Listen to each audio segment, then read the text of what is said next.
Hi, I'm happy to see you as always. Today we are on my Chrome number 8 and we are building in Brindleton Bay, which was the city that came with cats and dogs. And I am very excited about this build because Brindleton Bay is one of my all-time favorite worlds in The Sims 4, and I know I said the same thing about the previous worlds that we built houses in before, and it's still true. It's true for all of them.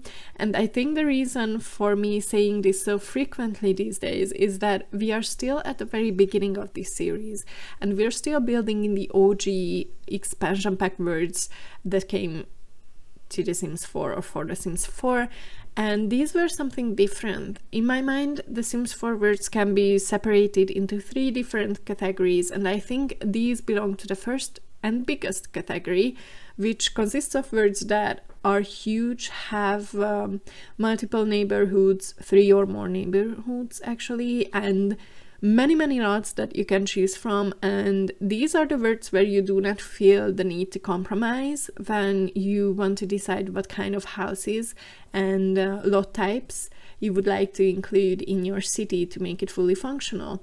So these would be, for example, Semi-Shuno, Windenburg, Brindleton Bay, for me Sulani as well, or Hemford-on-Bagley.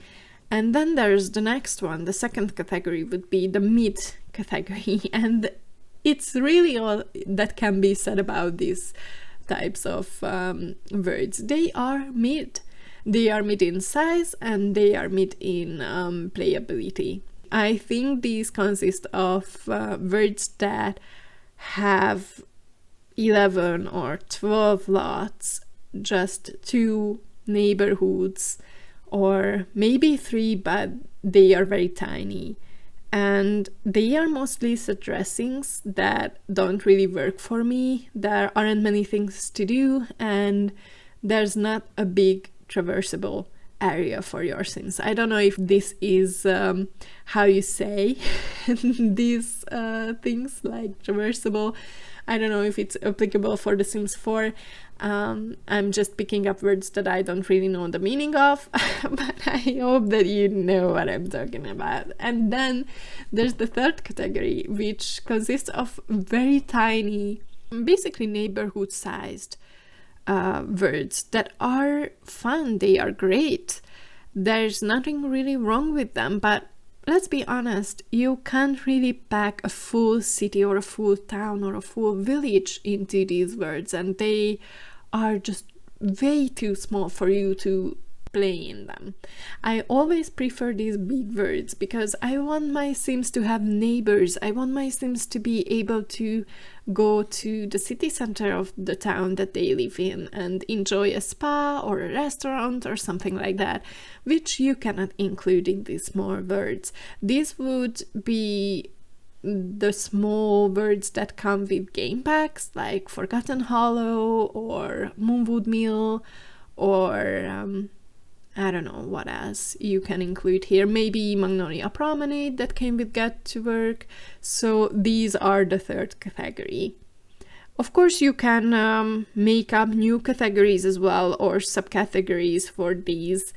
Maybe we can include vacation words that you cannot really live in, so they shouldn't be judged under the same requirements. But let's talk a little about today's build as well, because I think I wasted a lot of time talking about random words in The Sims 4, which nobody really cares about, but I think this habit is going to stick around because I don't think I am going to be able to get rid of it anytime soon.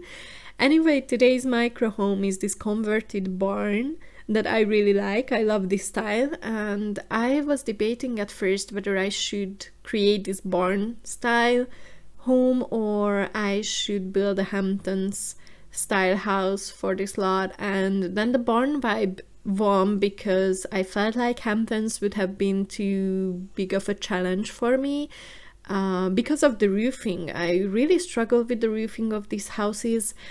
I struggled with this house roof as well. You will be able to see it in the future in this video, and I left it in, I didn't cut it out, so you can see how much I play around with it. And I think I should have cut it because then I shouldn't speaks so much. And yeah, this is another weakness. I think I have 3 weaknesses in these videos. The first one is roofing. It's very hard to make interesting roofing for microhomes because to make them interesting, it would require you to play around with additional rooms and floor tiles and half walls and stuff like that. So it's definitely a challenge, and I don't think I'm good at it, and I really expect this challenge or this series to improve my roofing techniques, and I'm really looking forward to it. I kind of wish I could just time travel to the end of this series, whether I improved my roofing or not. I really hope I will.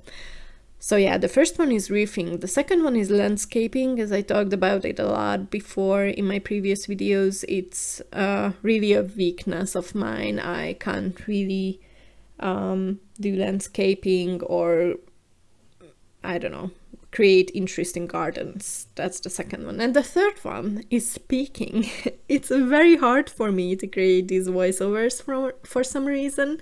I am struggling with it, even in my native language. So it's just something that I don't get better at, even after many, many years. So yeah, these are my weaknesses that I should work on. Either way, I didn't choose Hampton style, even though it would have been perfect for this coastal vibe and this lot, but I'm very happy with this barn as well.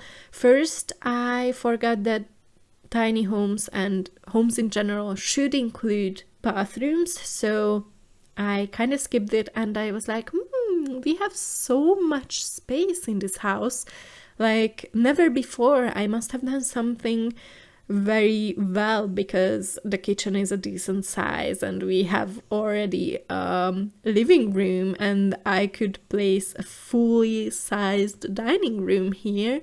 And then I realized there's no bathroom, so that sucked. But it's working out now.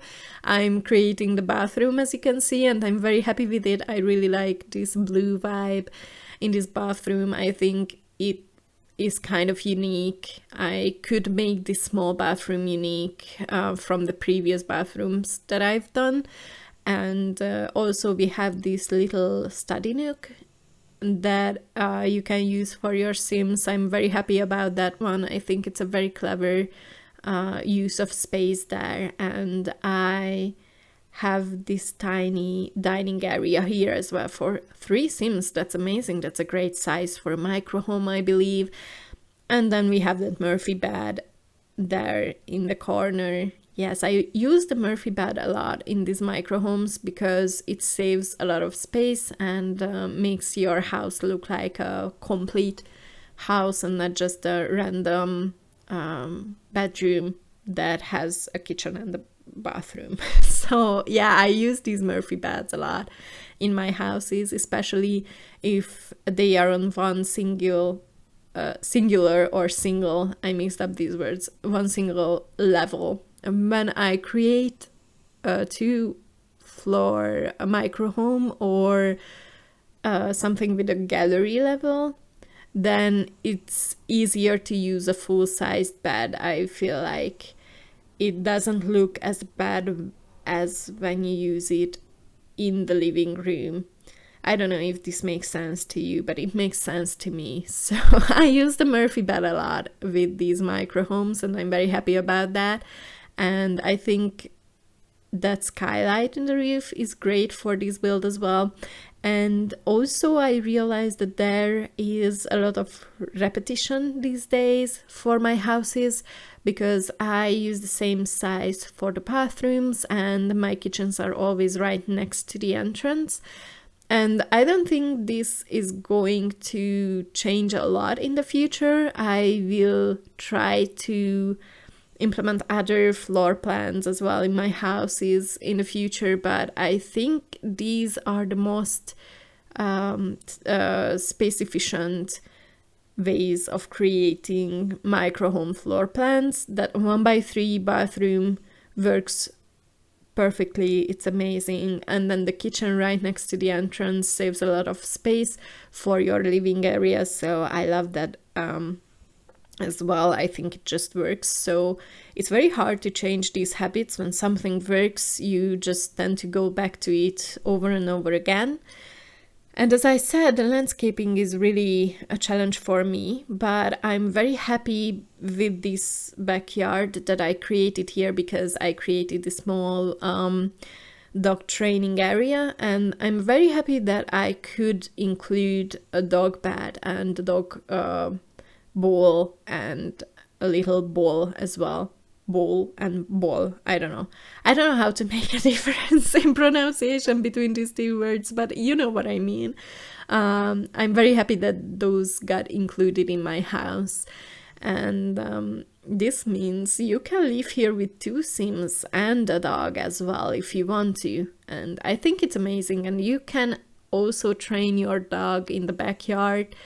I never really do that. I really love Cats and Dogs expansion pack, but I don't really love it for the animals, because I feel like those are not very well developed, in my opinion, because you cannot really control them. I don't really mind if you can't control them, but you cannot really do a lot with these animals, except from looking at them how freaking cute they are. When I play with pets, I take a lot of pictures of them sleeping and playing and being naughty and stuff like that, because I love them, but they are just not that exciting to play with in The Sims 4, in my opinion. So it's very rare that I play with dogs and I actually train them. And I think what contributes to me not using them or having them as much is that they count as family members in The Sims 4, so they add to the household number, and they really take up space from Sims. And it's true for horses as well. I don't really like this system that much, to be honest. So personally, I'm not that fan of Cats and Dogs regarding gameplay. I think I loved the Veterinarian career.